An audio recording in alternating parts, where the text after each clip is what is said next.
গত 5ই জানুয়ারি 2024 মাননীয় মহামহিম রাজ্যপালের যে ভাষণ,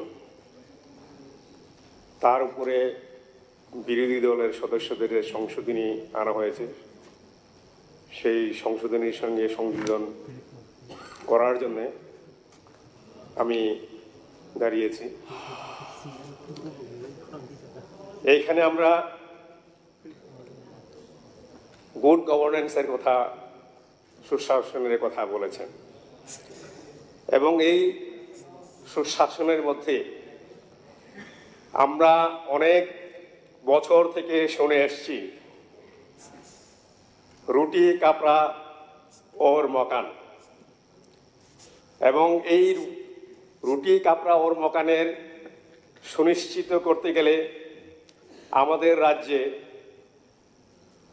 রাস্তার ব্যবস্থা, তারপরে ড্রিঙ্কিং ওয়াটার, তারপরে হেলথ এবং এমপ্লয়মেন্ট। ড্রিঙ্কিং ওয়াটারের ক্ষেত্রে যেহেতু আপনারা রুলিংয়ে যারা আছেন তারা বলছেন যে প্রায় 74% যেটা জল জীবন মিশনে কমপ্লিট করতে পেরেছেন। গতকালকে মাননীয় কোনো একজন মন্ত্রীর সঙ্গে আলোচনা করছিলাম, তখন তিনি বলেছেন। তার মানে বেশিরভাগ প্রত্যন্ত অঞ্চলেই এই 25% এখনো সম্পন্ন হয়নি। এবং আপনারা সবাই জানেন আমরা এই বিধানসভায় এবং এই অফিসেও আমরা জলের ব্যবস্থা হচ্ছে, আমরা মিনারেল ওয়াটার কিনে খাচ্ছি, কারণ আমরা যেন জলবাহিত অন্তত 13-14টা জলবাহিত রোগ আছে, সেখান থেকে আমরা মুক্তি পাব।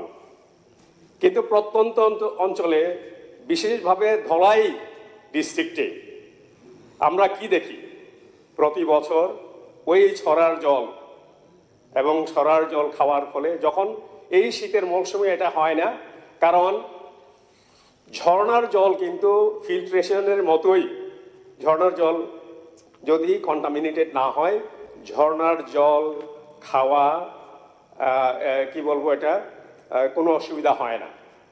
কিন্তু যখন বর্ষা শুরু হয়ে যায়, এই ড্রিঙ্কিং ওয়াটারের সমস্যাটা প্রত্যন্ত অঞ্চলে আমরা দেখি।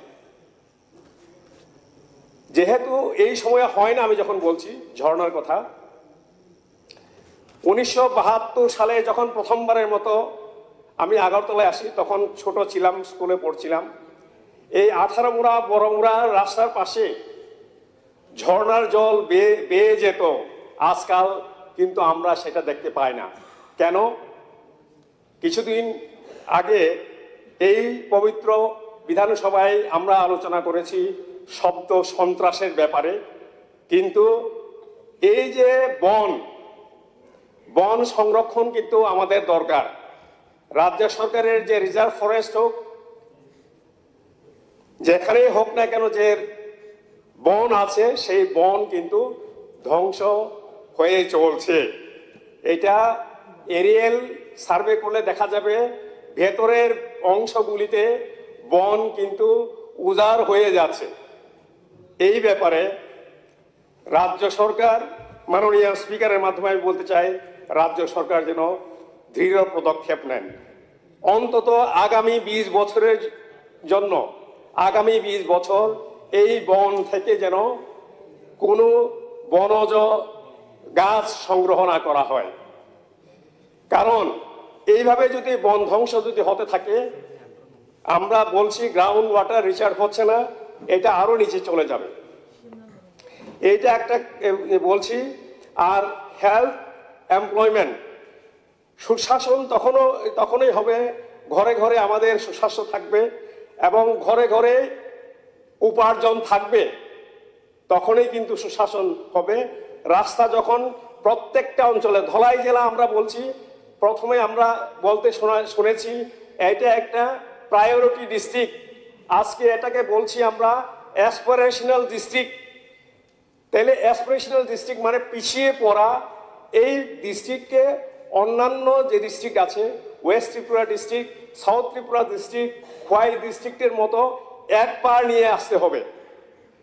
কিন্তু কিছু কিছু স্কিম দেওয়া হয়েছে এটাকে গ্যাপ গ্রান্ট হিসাবে, কিন্তু এই গ্যাপ গ্রান্ট বা গ্যাপ যে স্কিম দেওয়া হয়েছে সেটা দিয়ে কিন্তু সম্পন্ন করা যাচ্ছে না।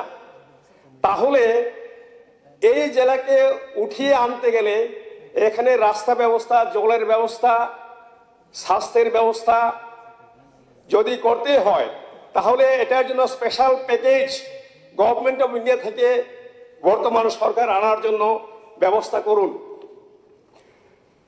আরো একটা কথা হচ্ছে, আমার একটু আগে মাননীয় বিধায়ক যেটা বলেছেন, এইচএসসিএল এর মাধ্যমে যে রাস্তাগুলি হচ্ছে, বিশেষভাবে ধলাই জেলাতে কোনো রাস্তায় মেরামত করা হচ্ছে না। আমার গ্রাম, আমার নিজের গ্রাম মেচুরিয়া গ্রাম দিয়ে আমবাসা থেকে কমলপুর পর্যন্ত যে রাস্তা, পিচের রাস্তা চলে গেছে, কচুছড়ার পরে সেই রাস্তা ভাঙছে বিভিন্ন জায়গাতে। যখন superintending engineer Ambassa, chief engineer PWD,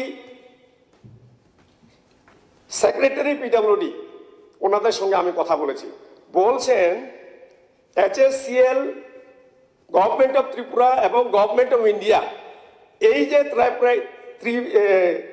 ত্রিপার্টাইট যে একটা এগ্রিমেন্ট আছে, সেই এগ্রিমেন্ট অনুযায়ী এইচএসসিএল ত্রিপুরাতে কাজ করছে। এবং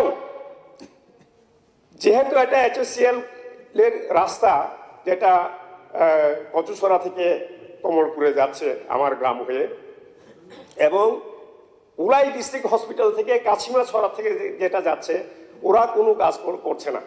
ডিএম অফিস থেকে কি বলে এটা গন্ডাছড়া রোড পর্যন্ত এগুলি কোনো কাজ হচ্ছে না। তাহলে এই ত্রিপার্টাইট এগ্রিমেন্টের কি অর্থ আছে? যদি রাজ্য সরকার এইচএসসিএল কে যদি কন্ট্রোল করতে না পারে, এই এগ্রিমেন্ট ভেঙে দেওয়া হোক। এবং কমলপুরে যে রাস্তার কথা আমি বলছি, এটাকে মেরামত করে, এবারের মতো মেরামত করে দিলে তারপরে স্টেট পিডব্লিউডি সেটাকে টেক ওভার করবে, না হলে করবে না। যদি রাস্তা ভেঙেও থাকে, স্টেট পিডব্লিউডি শেষবারের মতো এইচএসসিএল যদি মেনটেন করে যদি না দেয়, ওরা করবে না। তো এই যে অচল অবস্থা, স্টেট গভর্নমেন্ট এইচএসসিএল কে কন্ট্রোল করতে পারছে না, এটা মাননীয় স্পিকারের মাধ্যমে মাননীয় মুখ্যমন্ত্রীর কাছে আমি এটা যেন দেখা হয়। টিটিএডিসিতে 1194 কিলোমিটার রাস্তা আছে, তার মধ্যে 900-র উপরের রাস্তা হচ্ছে ব্রিক সোলিং। এই যে সুশাসনের কথা বলছেন, উন্নয়নের কথা বলছেন, ভালো, এটা কেন বলবেন না? কিন্তু এডিসির যে এই যে 900 কিলোমিটারের উপর যে ব্রিক সোলিং রাস্তা জনজাতি জনপদে আছে, এইগুলি যদি অল ওয়েদার রোডে যদি পরিণত করা না যায়, ধলাই জেলাতে যে রাস্তাগুলি আছে সেই রাস্তাগুলি যদি তৈরি যদি না করা যায়, সুশাসন হবে কি? উন্নয়ন হবে কি? এডিসি ছাড়া ত্রিপুরায় উন্নয়ন সম্ভব কি? আমরা গত 75 বছর ধরে স্বাধীনতার পর থেকে এইভাবেই কিন্তু উপজাতি জনপদগুলি রাস্তা নেই, জলের ব্যবস্থা নেই, স্কুল নেই। এডিসি এলাকাতে যে স্কুলগুলি আছে, আমি মাননীয় জনজাতি মন্ত্রী, ট্রাইবাল ওয়েলফেয়ার মিনিস্টারের সঙ্গে আলোচনা করছিলাম। এক একটা স্কুলে অনেক জায়গাতে 9 জন করে স্টুডেন্ট আছে, 15 জন করে স্টুডেন্ট আছে। মাননীয় সদস্য, 1 মিনিট স্যার। এই স্কুলগুলিকে কোনো জায়গাতে ক্লাব করে, একত্র করে যদি এক জায়গাতে আনা যায়, রেসিডেন্সিয়াল স্কুল যদি করা যায়, তাহলে বর্তমানে যা শিক্ষকের সংখ্যা আছে সেই শিক্ষক দিয়েই এই স্কুলগুলি চালানো যাবে। উনি এই প্রস্তাব প্রশংসা করেছেন, কিন্তু আমার এই যে মাননীয় রাজ্যপালের যে ভাষণ, এই ভাষণের যেহেতু এইগুলি উল্লেখিত হয় নাই, এইগুলি যেন সংযোজন করা হয়। এবং সর্বশেষে এটাই বলতে চাই যে কব্র ভাষার জন্য যে স্ক্রিপ্টের কথা আমরা গত দিনে বলেছি, এডিসি থেকে 2000 সনে একটা অ্যামেন্ডমেন্ট বিল কব্র ভাষার জন্য রোমান স্ক্রিপ্টে রাজ্যপালের কাছে, রাজ্য সরকারের কাছে পাঠানো হয়েছিল। 2000 সন ওইদিকে যদি আমরা করি, আজকে 2024 বছর ধরে রাজ্য সরকারের ঘরে আছে বা রাজ্যপালের কাছে আছে। এই যে এতদিন যে এটাকে ঘুমিয়ে রাখা হলো, এবং বর্তমান রাজ্য সরকার 6 বছর পরবর্তী আর বললাম না, তো এইটাকে এই যে 5000 স্টুডেন্টের কথা গতকালকে আমরা বলেছি, পরপর 2 দিন আমাদের মাননীয় এলওপি বলেছেন, এই যে প্লিজ প্লিজ জাস্ট স্যার, এই যে বিলটা 24 বছর ধরে, তাহলে আমরা কি ভাববো? এই কারণেই যে আমাদের উন্নয়নের জন্য, সম্যক উন্নয়নের জন্য আমরা দেখছি এইভাবে যদি আমরা চলতে থাকি আমরা নিশ্চিহ্ন হয়ে যাব, আমাদের এক্সিস্টেন্স থাকবে না। এইভাবে ভাষার উপরে আমরা যেটা দাবি করব সেটা অনেকে অনেকভাবে বলবেন, এটা দাবি করলে এটা বলবেন, কিন্তু আমাদের যে দাবিগুলিকে কেউ কর্ণপাত করবেন না। এই কারণেই, এই সব কারণেই আমাদের কি বলবো, এক্সিস্টেন্স এবং সার্ভাইভালের কারণেই সংবিধানের 3 ধারা অনুযায়ী আমরা গ্রেটার ত্রিপুরা চাইছি, এবং সংবিধানে এই ধারা আমরা এই কারণে আমরা দাবি করছি। তাই মাননীয় মহামহিম রাজ্যপালের যে ভাষণ, সেই সংশোধনী যে আমরা আনছি সেখানে যেন সংযোজন করা হোক। মাননীয় অধ্যক্ষকে অসংখ্য ধন্যবাদ সময় দেওয়ার জন্য। নমস্কার। মাননীয় সদস্য শ্রী শৈলেন্দ্র চন্দ্র নাথ মহোদয়।